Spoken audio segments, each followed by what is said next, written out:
Picture this. You're trying to help a coworker who's clearly struggling, cutting them slack when they're hungover, letting them leave early to avoid getting in trouble with HR.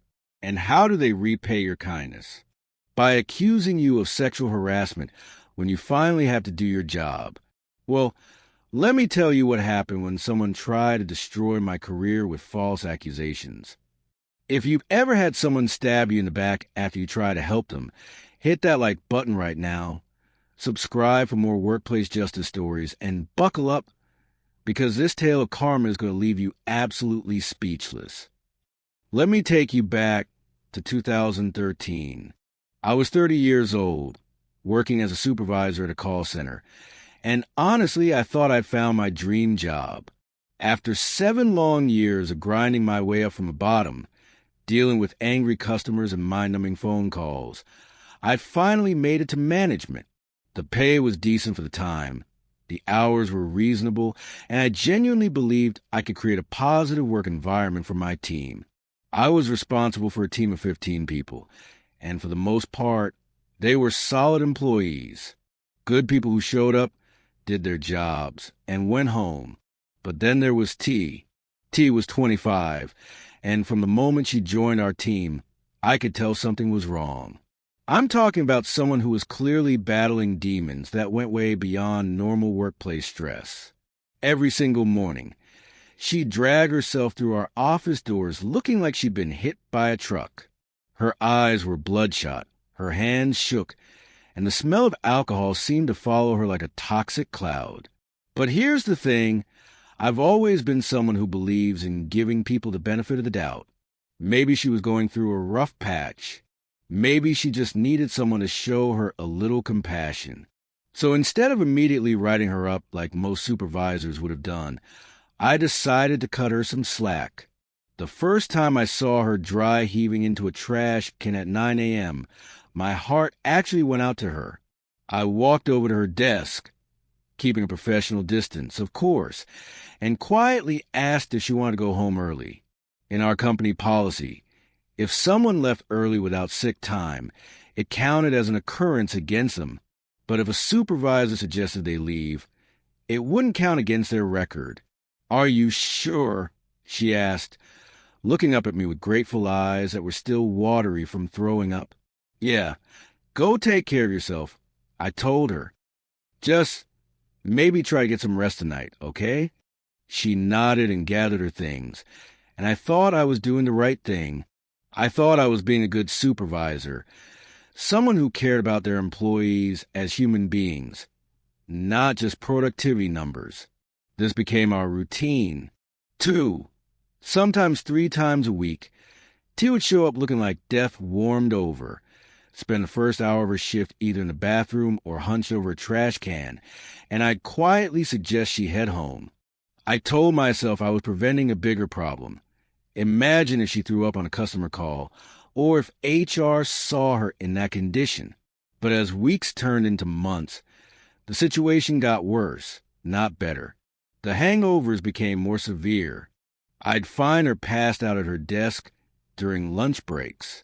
Other team members started complaining about the smell of alcohol, and then the absences started. At first, it was just an occasional sick day. Then it became 2 days a week. Then 3.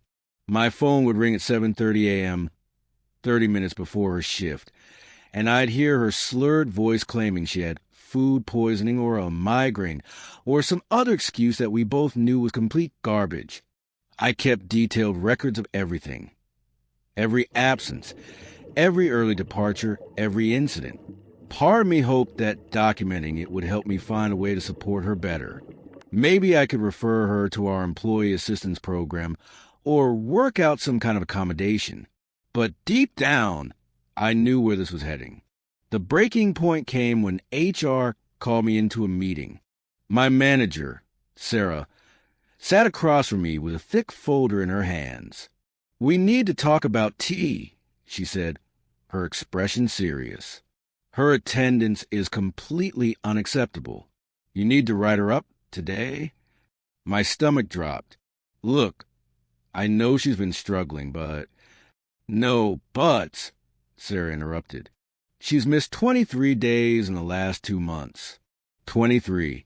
That's more than some people take in an entire year.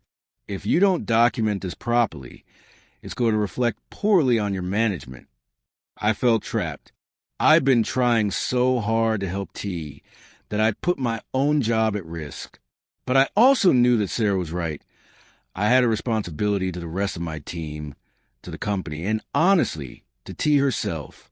Maybe a formal write-up would be the wake-up call she needed. So I scheduled the meeting. I made sure to do everything by the book. I kept my office door open. I had another supervisor present as a witness, and I had all the documentation laid out clearly. When T walked in, she looked nervous but not particularly surprised. T, I need to give you a formal written warning for excessive absences. I began, keeping my voice professional but not unkind. Over the past 2 months, you've been absent 23 times, which is well beyond our company policy limits. She stared at the paperwork for a long moment, her jaw tightening. This is because I won't sleep with you, isn't it? The words hit me like a physical blow. I actually felt my face go hot with shock and anger. Excuse me.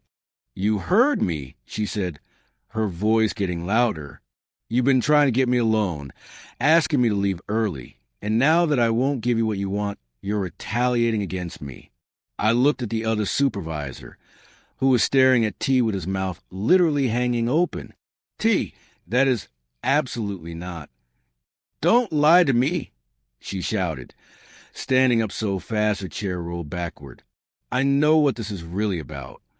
She signed the write-up with angry, aggressive strokes, threw the pen down on my desk, and stormed out.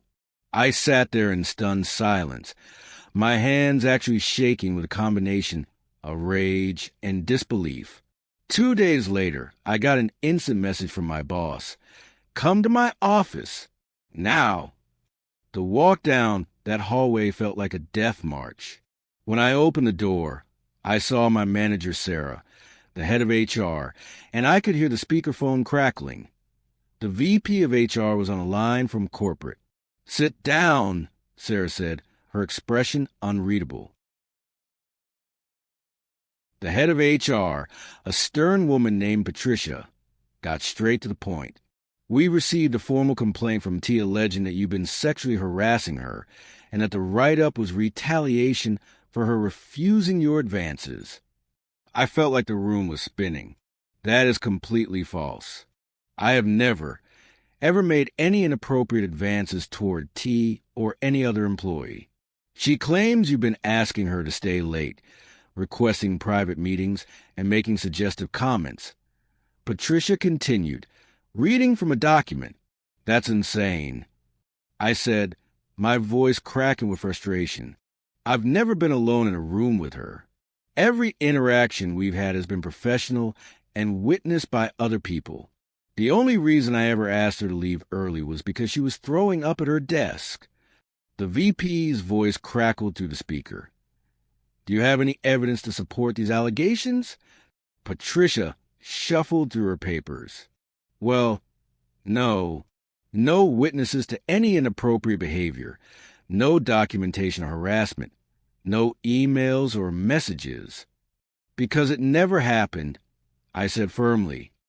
Look, I understand that you have to take these allegations seriously, but I'm telling you right now, this is completely fabricated. She's angry about the write-up, and she's trying to turn it around on me. There was a long pause. Finally, the VP spoke again. Without any concrete evidence, we can't take disciplinary action against you. However, I strongly advise you to limit your interactions with this employee to only what's absolutely necessary for business purposes.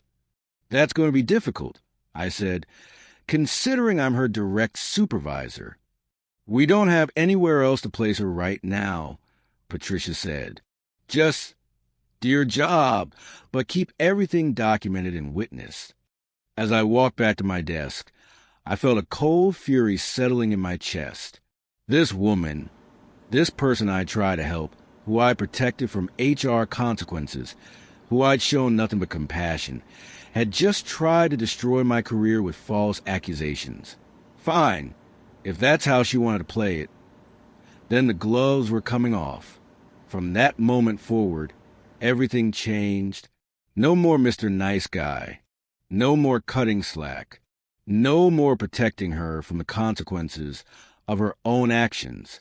The very next morning, T stumbled in 20 minutes late, reeking of alcohol and looking like she'd slept in her car. In the past, I might have quietly suggested she go home. Instead, I walked over to her desk with a clipboard. "You're 20 minutes late," I said loudly enough for nearby co-workers to hear. "That's going to be documented as a tardiness occurrence." She looked up at me with bloodshot eyes, clearly expecting the usual sympathy. I was stuck in traffic.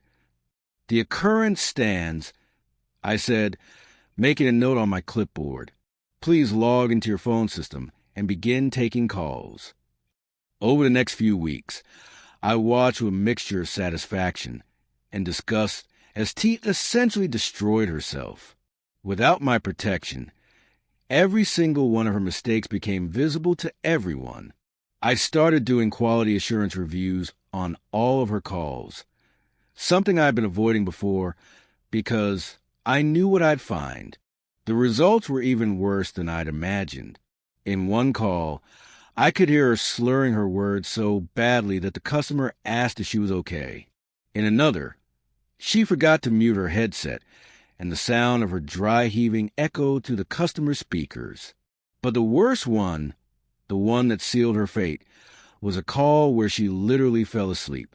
I was listening to the recording in real time, and I heard the customer saying, "Hello? Hello? Is anyone there?" while T's soft snoring played in the background. I documented everything. Every slurred word, every unprofessional interaction, every moment of incompetence.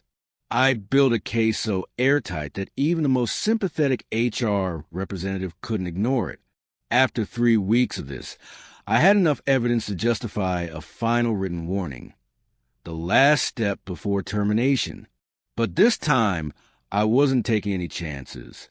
I scheduled a meeting with Sarah, Patricia, and even requested that the VP join by phone again. "I need to issue a final written warning to T," I told them, sliding a thick folder across the conference table. "I have documented evidence of multiple policy violations, including sleeping on customer calls, appearing intoxicated during work hours, and providing substandard customer service." Patricia flipped through the documentation, her eyebrows rising higher with each page. "This is extensive." "I've been thorough," I said simply. When we called T into the conference room, she walked in with the same defiant attitude she'd had during our last encounter. But when she saw all 3 managers sitting there, plus the speakerphone indicating corporate was listening, some of her bravado faded. "T," I began, reading from my prepared statement. "You're being issued a final written warning for multiple violations of company policy, including but not limited to sleeping during customer interactions, appearing under the influence of alcohol during work hours, providing substandard customer service, and excessive tardiness." Her face went through a series of expressions: confusion, anger, and then desperate panic. "This is harassment," she shouted, pointing at me. "He's been targeting me ever since I refused to sleep with him." Patricia held up a hand. "We've already investigated those allegations and found no evidence to support them. This disciplinary action is based solely on documented performance issues. You're all in on it." T screamed, her voice becoming shrill. "This is a conspiracy. You can't do this to me." "The documentation speaks for itself." The VP's voice came through the speaker, calm and authoritative. "These are serious performance issues that cannot be ignored." That's when T completely lost it. She stood up, her face red with rage, and screamed, "This is bullshit. You're all fucking liars." And then, in a moment that I'll never forget as long as I live, she grabbed her chair and hurled it across the conference room. It crashed into the wall with a tremendous bang. leaving a dent in the drywall. The room went dead silent. Patricia's voice was ice cold. "You're terminated. Effective immediately. Security will escort you out." Within minutes, 2 security guards appeared at the conference room door. T was still screaming about lawsuits and harassment as they flanked her and walked her toward the exit. I could hear her voice echoing down the hallway, getting fainter and fainter until the elevator doors closed. I sat in that conference room for a moment after everyone else left, feeling a complex mix of emotions. There was satisfaction, yes, justice had been served. But there was also sadness for what could have been different if she just accepted help instead of trying to destroy the person offering it. The moral of this story isn't complicated. Don't bite the hand that feeds you. Don't try to destroy someone who's trying to help you. And definitely don't throw furniture in a conference room full of HR executives. Sometimes karma doesn't need our help. It just needs us to step out of the way and let people face the natural consequences of their actions. I learned that day that you can't save someone who's determined to destroy themselves, but you also don't have to let them take you down with them. If this story of workplace justice gave you chills, smash that like button and let me know in the comments. Have you ever had someone try to throw you under the bus after you helped them? What happened? And don't forget to subscribe for more unbelievable revenge stories that'll restore your faith in karma. Trust me, you won't want to miss what's coming next.